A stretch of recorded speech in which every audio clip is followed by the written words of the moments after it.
Nowadays, many things are being 3D printed, which you all will know about. But do you know that now human organs are also being 3D printed?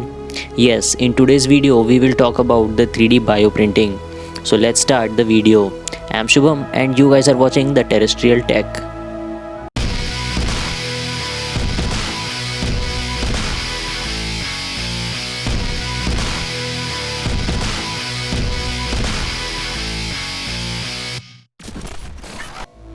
Bioprinting, which is also called 3D bioprinting, is a combination of 3D printing and biomaterials which is used to print body parts like tissues, bones and blood vessels, which works exactly like natural body parts.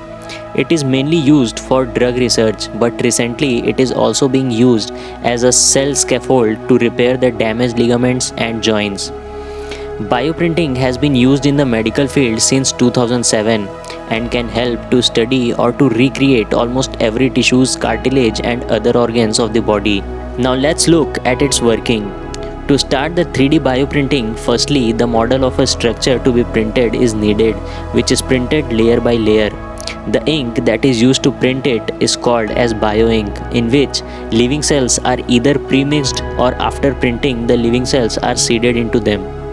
This starting model can be taken either from CT scan, from MRI scan, from computer generated design or from internet.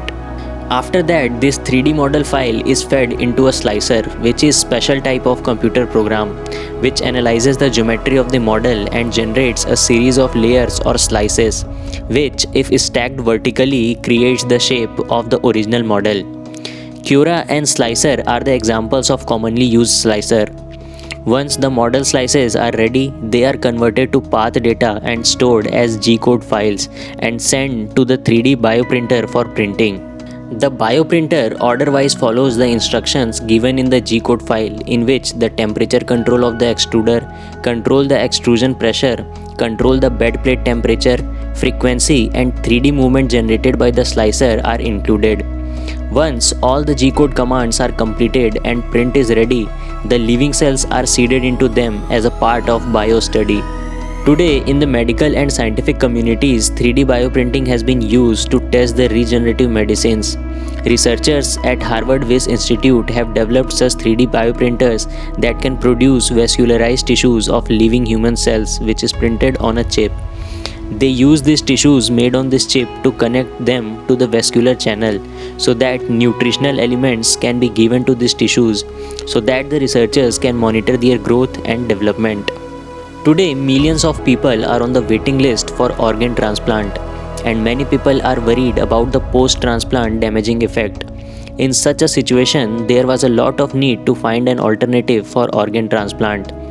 The scientific community has been successful in building a multidisciplinary team of allied researchers, physicians and engineers, which is working on finding the alternatives to this organ transplant by using the 3D bioprinting.